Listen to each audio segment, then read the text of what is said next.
2019 के लोकसभा चुनाव में बिहार की सारी सीटें एनडीए ने जीत ली, सिर्फ एक सीट छोड़कर, किशनगंज की सीट छोड़कर।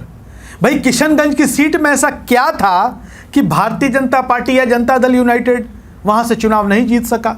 किशनगंज लोकसभा सीट में ऐसी कौन सी चीज है, क्या खासियत है, क्या समीकरण है किशनगंज लोकसभा क्षेत्र की कि एनडीए वहां जीतने के लिए तरसता ही रहता है? हालांकि ऐसा नहीं है कि एनडीए की वहां जीत नहीं हुई है, किशनगंज में एक बार भारतीय जनता पार्टी की भी जीत हुई है। इसके बावजूद अधिकांश चुनावों को देखें तो किशनगंज में कांग्रेस या दूसरे राजद जैसे दलों का ही पलड़ा भारी रहता है।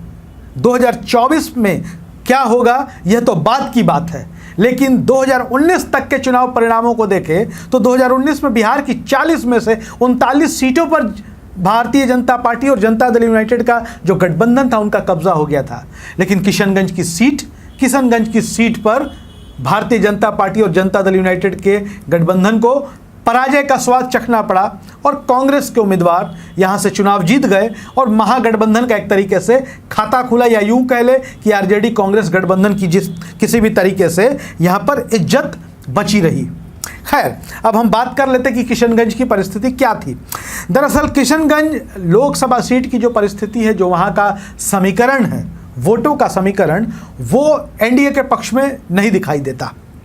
69% मुस्लिम वोटर्स किशनगंज की लोकसभा सीट पर हैं, 69, और 30% वोट जो है वो हिंदू वोटरों की है और 1% में अन्य धर्म के मानने वाले लोगों की आबादी है।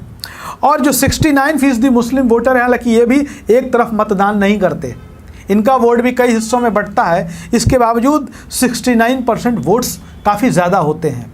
और ऐसी स्थिति होती है कि भारतीय जनता पार्टी का जो गठबंधन होता है जनता दल यूनाइटेड के साथ 2019 के लोकसभा चुनाव में, उनके उम्मीदवार सैयद महमूद अशरफ होते हैं। कांग्रेस की ओर से डॉक्टर मोहम्मद जावेद चुनाव लड़ते हैं और एआईएमआईएम भी यहाँ पर त्रिकोण बनाने में कामयाब होती है और एआईएमआईएम के उम्मीदवार अख्तरुल ईमान को भी यहाँ पर अच्छे खासे वोट मिल जाते हैं। त्रिकोणीय संघर्ष में यहाँ कांग्रेस की जीत हो जाती है। अब 69% मुस्लिम वोटर होने के बावजूद क्या यहाँ कभी कोई हिंदू एमपी नहीं हुआ? क्या यहाँ पर कभी भारतीय जनता पार्टी नहीं जीती? तो आप इस मुगालते में मत रहिए। दरअसल किशनगंज लोकसभा सीट से हिंदू भी सांसद बन चुके हैं और भारतीय जनता पार्टी की जीत भी यहाँ पर हो चुकी है। हम आपको बता दें कि अब तक यहाँ पर जितनी बार भी यहाँ पर चुनाव हुए किशनगंज लोकसभा सीट में, तो कांग्रेस का पलड़ा यहाँ भारी रहा है। 8 बार कांग्रेस जीती है, 2 बार आरजेडी की जीत हुई है, 2 बार जनता दल की जीत हुई है और 1 बार बीजेपी की भी जीत हुई है।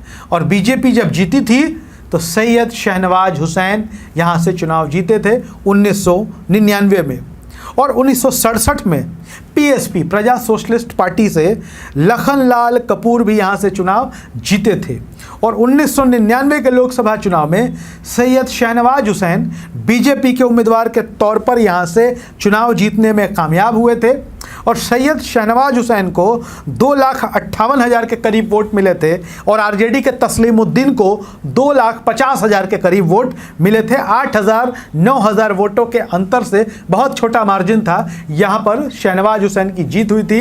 लेकिन शहनवाज हुसैन की किशनगंज में जीत ने कई राजनीतिक चर्चाओं को जन्म दे दिया था और शहनवाज हुसैन यहीं से जीतकर अटल बिहारी वाजपेयी की जो केंद्र में सरकार बनी थी उसमें मंत्री बने थे। तो किशनगंज लोकसभा सीट का गणित आपने सुना और समझा कि क्या वजह है कि तमाम सीटें बीजेपी और एनडीए के गठबंधन ने यहाँ पर जीत ली थी बिहार में, लेकिन किशनगंज में उनके हाथ खाली रह गए थे। किशनगंज सीट कांग्रेस जीतकर निकाल ले गई थी। और कैसा लगता है आपको हमारा कार्यक्रम? आप इसको कमेंट बॉक्स में ज़रूर लिखिए।